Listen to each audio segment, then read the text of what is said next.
दोस्तों, NEET paper leak ये मामला बहुत उफान पर है। इस पूरी स्थिति को और अधिक गहराई से कानूनी, प्रशासनिक और छात्रों के व्यवहारिक दृष्टिकोण से समझना बेहद जरूरी है।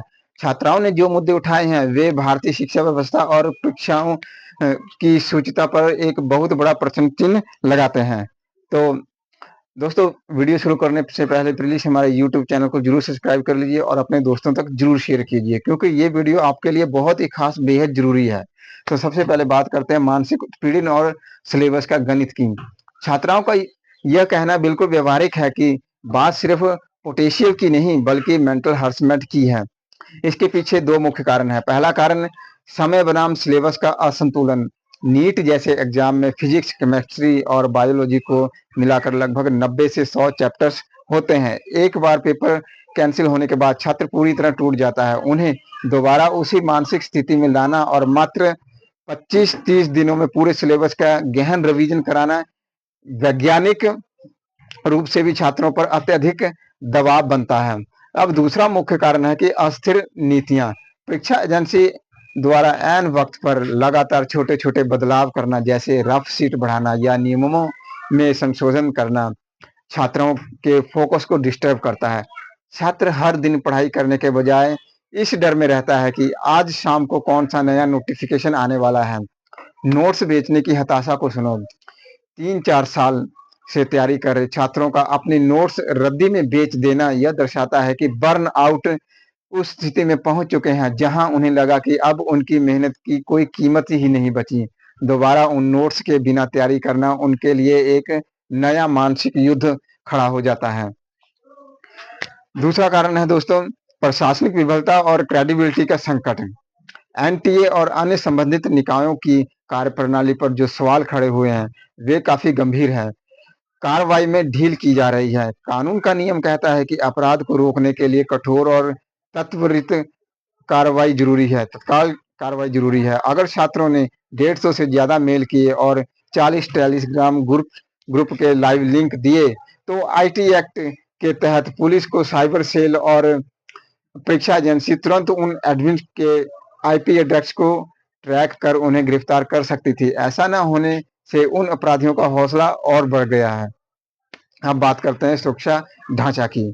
यदि एनटीए, सीबीआई और जेई एडवांस जैसे देश के सबसे प्रतिष्ठित पोर्टल के हैक होने की खबरें आती हैं, तो यह सीधे तौर पर देश के नेशनल क्रिटिकल इंफॉर्मेशन इंफ्रास्ट्रक्चर की कमजोरी को उजागर करता है। जब डिजिटल क्रेडिबिलिटी ही खत्म हो जाएगी, तो छात्र परीक्षा के परिणाम पर भरोसा कैसे करेंगे? दिस इज ए फेक संस्कृति। किसी भी लीक हुई वर्कशीट या फोटो पर बिना किसी फॉरेंसिक जांच रिपोर्ट के तुरंत फेक का ठप्पा लगा देना प्रशासनिक जवाबदेही से भागने जैसा है। छात्रों की मांग यह है कि अगर वह फेक है, तो एजेंसी बकायदा एक टेक्निकल क्लोरिफिकेशन जारी करे कि वो पेपर असली पेपर से मैच क्यों नहीं करते। अब एक नजर डालते हैं टेलीग्राम, क्रिप्टो और सेंसर का संगठन के जाल की। यह केवल कुछ छात्रों की बदनामी नहीं है, बल्कि यह एक बहुत बड़ा संगठित अपराध प्रतीक होता है। क्रिप्टो का खेल तो देख लो। टेलीग्राम पर जो लोग पेपर बेचने के लिए क्रिप्टो या बिटकॉइन, यूएसडी जैसे खेल खेल रहे हैं, उनसे पैसे मांग रहे हैं, वे बहुत शातिर हैं। क्रिप्टो ट्रांजैक्शन एनोनिम्स होते हैं, जिससे पुलिस के लिए बैंक अकाउंट की तरह पैसों का ट्रोल ढूंढना बेहद मुश्किल हो जाता है।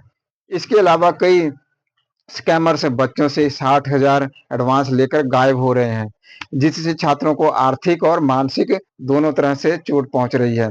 अब सीकर को संग, सीकर और संगीत सेंटर्स का सच जान लो। किसी एक विशेष कोचिंग हब या सेंटर से अप्रत्याशित रूप से 80-90% बच्चों का टॉप रैंक्स में आना सांख्यिकीय रूप से एक असंभव घटना जैसी है।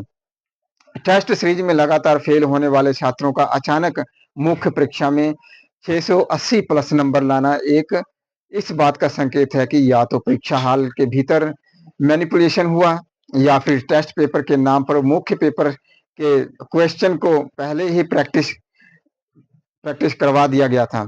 शशिकांत बनाम प्रोजेक्ट, अब इनकी बात मैं आपको बताता हूँ।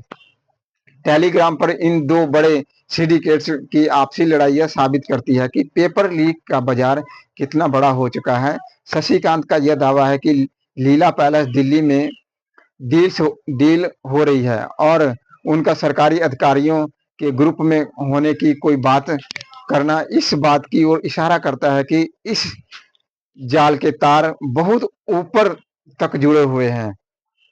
दोस्तों, कानून और रणनीति समाधान, अभी इसकी थोड़ी सी बात कर लें। इस चक्रव्यूह से निकलने और छात्रों को न्याय दिलाने के लिए केवल सोशल मीडिया हाइप काफी नहीं है, इसके लिए एक त्रिकोणीय रणनीति की आवश्यकता है। पहली रणनीति होनी चाहिए कानूनी मोर्चा, मजबूत पीआईएल एडवर्टाइजिंग या सिर्फ शोर मचाने के बजाय जो पीआईएल तैयारी हो रही है उसमें इन सभी टेलीग्राम चैट, शशिकांत के मैसेज, किशन पाटिल के कथित एडमिन पोर्टल के स्क्रीनशॉट या सीकर के सेंटर्स का तुलनात्मक डाटा स्नैक्चर के रूप में लगाया जाए। कोई कोर्ट भावनाओं पर नहीं, केवल ठोस सबूतों पर काम करता है। दूसरा स्तर होना चाहिए दोस्तों प्रशासनिक और तकनीकी मोर्चा। सबूतों का बैकअप होना चाहिए। टेलीग्राम चैनल्स अक्सर डिलीट हो जाते हैं, इसलिए जितने भी सबूत आपके पास हैं उनकी स्क्रीन रिकॉर्डिंग टाइम और डेटा के साथ और उनके मीटा डेटा को सुरक्षित रख लें। परीक्षा के तुरंत बाद का मिलान होना चाहिए इन चीजों का। आपका यह प्लान बिल्कुल सही हो सकता है कि परीक्षा खत्म होते ही आप दावों की सच्चाई सामने लाएं। यदि आपके पास परीक्षा से पहले कोई सामग्री आती है तो उसे किसी सुरक्षित और कानूनी माध्यम जैसे किसी नोटरी या वकील के ईमेल पर परीक्षा से पहले ही टाइम स्टैंप के साथ लॉक कर दें, ताकि बाद में कोर्ट में यह साबित किया जा सके कि यह पेपर परीक्षा से पहले ही बाहर आ चुका था। तीसरा स्तर होना चाहिए दोस्तों बड़े एजुकेटेड और शिक्षकों की भूमिका। जैसे कि आपने सुना कई कोचिंग्स अपने नए बैचेस के चक्कर में खुलकर सामने नहीं आ रही होंगी, लेकिन विवेक बिंद्रा सर, खान सर, ध्रुव राठी या अन्य शिक्षक जो हमेशा छात्रों के हित में बोलते हैं, उन्हें केवल ट्विटर पर टैग ना करें, उनके कोर ग्रुप या उनकी लीगल टीम से सीधे संपर्क साधकर यह सारे सबूत साझा करें। जब देश के बड़े चेहरे एक साथ खड़े होंगे तभी सरकार और मंत्रालय पर नीतिगत दबाव बनेगा। दोस्तों, सबसे अंतिम और महत्वपूर्ण बात मैं आपको कहना चाहता हूं, एक मार्गदर्शन के रूप में आपका यह फर्ज है कि आप व्यवस्था से लड़ें, लेकिन साथ ही बच्चों को इस बात के लिए भी तैयार रखें कि लड़ाई के चक्कर में वो अपनी बची खुची पढ़ाई ना छोड़ें।